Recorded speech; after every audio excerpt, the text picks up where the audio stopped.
Jumlah angka kematian terus mengalami peningkatan setiap harinya di Kabupaten Gunung Kidul, Daerah Istimewa Yogyakarta.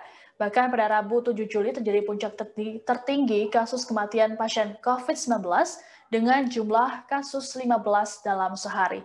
Disebutkan bahwa tiap harinya jumlah pasien COVID-19 yang meninggal selalu di atas 10 kasus dalam beberapa hari terakhir. Tingginya angka kematian disebabkan keterbatasan rumah sakit rujukan di wilayah tersebut. Meski begitu, pihak rumah sakit menyatakan tak pernah mengalami kekosongan pasokan oksigen. Untuk informasi lebih lengkapnya, sudah ada jurnalis Jogja.com, Alexander Aprita, yang akan melaporkannya untuk Anda. Halo, selamat sore Alex. Iya, Siska, selamat sore.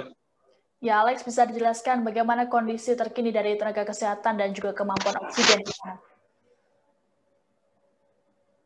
Ya, untuk dari Dinas Kesehatan Gunung Kidul, terutama dari Kepala Dinas Kesehatan, Dewi Irawati menyampaikan bahwa sekitar 100 tenaga kesehatan itu sempat menjalani isoman karena terpapar COVID-19. Namun demikian, dipastikan pelayanan masih bisa berjalan terus. Kemudian juga untuk tempat tidur sudah ditambah, tapi penambahan tempat tidur ini diikuti dengan penambahan pasien secara terus-menerus seperti itu. Jadi meskipun sudah ditambah, tapi pasien juga bertambah lagi sehingga terjadi keterbatasan. Sedangkan dari Direktur RSUD Wonosari yang sebagai rumah sakit rujukan COVID-19, Dr. Heru Sulistiawati mengatakan bahwa setidaknya ada 97 tenaga kesehatan, dokter dan perawat yang menjalani isoman karena terpapar.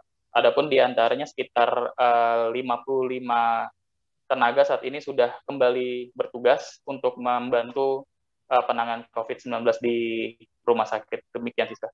Baik, Alex, lalu bagaimana situasi ataupun kondisi terkini kasus COVID-19 di Gunung Kidul? Ya, Siska, untuk hari ini berdasarkan update terbaru, terdapat 297 kasus baru konfirmasi positif, kemudian juga ada lonjakan lagi untuk kasus meninggal dunia sebanyak 12 kasus, sedangkan untuk kasus sembuh itu ada 89. Dengan demikian sepanjang Juli ini setidaknya ada sekitar 90 kasus kematian karena COVID-19 dan beberapa di antaranya itu tidak hanya dari rumah sakit tapi juga ketika menjalani perawatan di rumah atau isolasi mandiri. Demikian, Siska. Oke, ya seperti diketahui Gunung Kidul juga termasuk dalam wilayah yang diberlakukan PPKM darurat. Lalu seperti apa evaluasi dari pihak yang berwenang? Ya, Siska, dari Bupati Gunung Kidul Sunarianta mengklaim bahwa ada penurunan mobilitas masyarakat di Gunung Kidul sekitar 16%, kemudian juga dinamika kasus juga sempat menurun, sempat 50% dari sehari sebelumnya. Meskipun demikian, dari Menko Maritim dan Investasi Luhut Binsar Panjaitan selaku koordinator untuk PPKM darurat ini meminta agar mobilitas bisa lebih ditekan lagi hingga 30%. Itu sebabnya kali ini dari Pemkab Gunung Kidul mengeluarkan sejumlah kebijakan, antara lain memperluas titik-titik penyekatan untuk pergerakan masyarakat, kemudian juga menonaktifkan sejumlah titik-titik pusat keramaian seperti alun-alun dan taman kuliner. Jadi ketika di malam hari, lampu penerangan sengaja dimatikan, kemudian akses menuju ke sana ditutup saat malam hari. Demikian, Siska.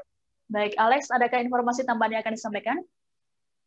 Ya, terkait dengan kebijakan PPKM Mikro sendiri, dari Bupati masih mengakui ada kekurangan, antara lain masih ada pelaku usaha yang tidak mematuhi sepenuhnya dengan aturan PPKM itu, dan memang berdasarkan pantauan di lapangan, masih banyak beberapa usaha, terutama dari pedagang kaki lima yang tetap menjalankan usahanya di atas jam 8. Seperti yang diketahui, aturan sesuai instruksi PPKM darurat ini, usaha apapun termasuk PKL sampai angkringan itu diminta dibatasin maksimal sampai jam 8 malam. Meskipun demikian masih dijumpai beberapa usaha yang tetap buka sampai mungkin sekitar jam 10 malam atau di atasnya.